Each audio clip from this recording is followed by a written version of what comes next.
The deep web is one of the most amazing things on earth. Not because of how joyful it makes people or anything, but because it is a completely uncensored view of people. You can speak your mind, buy what you want, do anything you want. When on the deep web, you have complete and total freedom.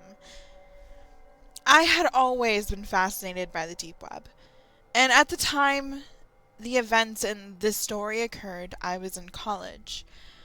Lots of people at my campus had really been getting into accessing the deep web. It was almost like a trend. With so many people getting on it, it seemed perfectly safe for me to give it a try.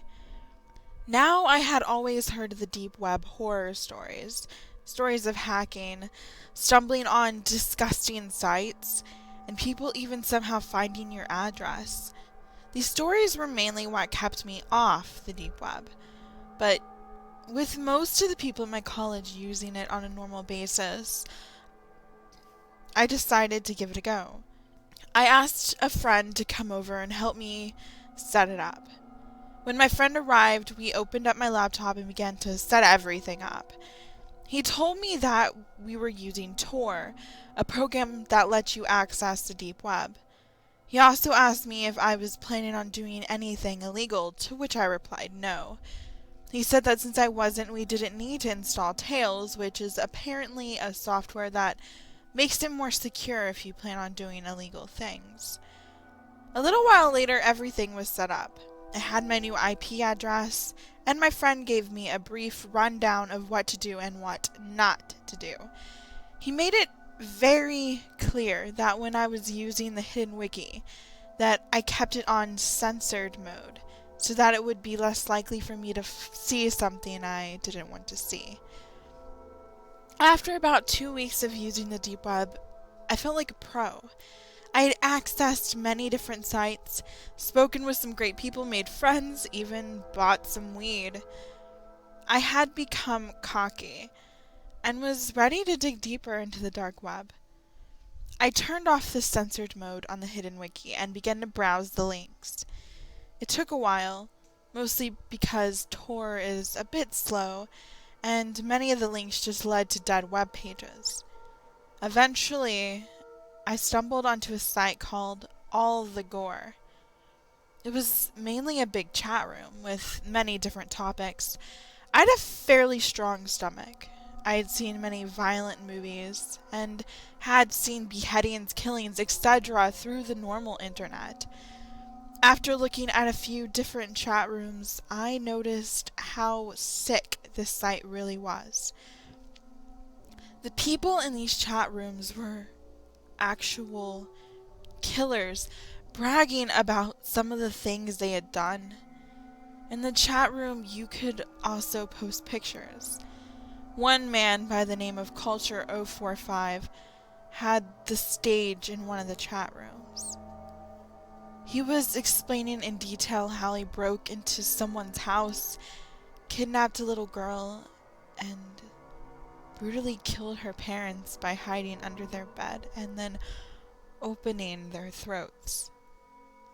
He then explained how he brought the little girl back to his house, raped her, beat her, and cut her up. I didn't think he was telling the truth at first, but then he posted pictures. These were the most horrifying pictures I'd ever seen. Close-ups of the poor 8 to 10-year-old girl being brutally raped, beaten, and cut with a knife. Culture kept posting pictures. The new ones were of the girl tied to a chair, bleeding, crying, throwing up, etc. Then he showed a picture of him with a drill, drilling into her skull. The most haunting part is that while he was doing it, he was looking at the camera with sheer joy on his face. I had seen enough. and typed in the chat room window, "You people are making me sick and deserve to die. How can you sleep at night?" Immediately, people began making fun of me, saying that I was just as helpless and ignorant as the little girl in the pictures, and that I should get off the big boy part of the internet. They began saying I was a pussy and calling me an empath when Culture typed something in the chat box. He said, "Really? Where do you live, buddy? I'm sure everyone would love to see you on this site." Then I made the biggest mistake of my life and typed, "I'm calling the police and having this site shut down." Less than a minute later, everything on this site went black, and a new chat box appeared in green. In it, someone named Admin1 typed in the box. He said, "Call the cops and you will regret it." I didn't type anything in the box and reached for my cell phone. What happened next haunts me to this day. My phone said I had a new message. I opened it and it said, "Call the police and you're dead." There was no number. It didn't even say unknown number. It was just blank. I looked back at my laptop and saw my webcam light turn on. I quickly covered it, but I saw on the screen a picture of me looking at my phone. I got wide-eyed and froze for a moment when the admin typed again, "Put the phone down right now and uncover your webcam." I put my phone down, but kept the webcam covered. When he typed again, "Okay then, be like that." Right after, he posted my full name, age, and address in the chat box and typed, "It would be a shame if you and your college buddies went missing, wouldn't it?" He said. I then did as he said and uncovered my webcam. He then told me to follow his instructions on how to make it impossible for me to reach the site again.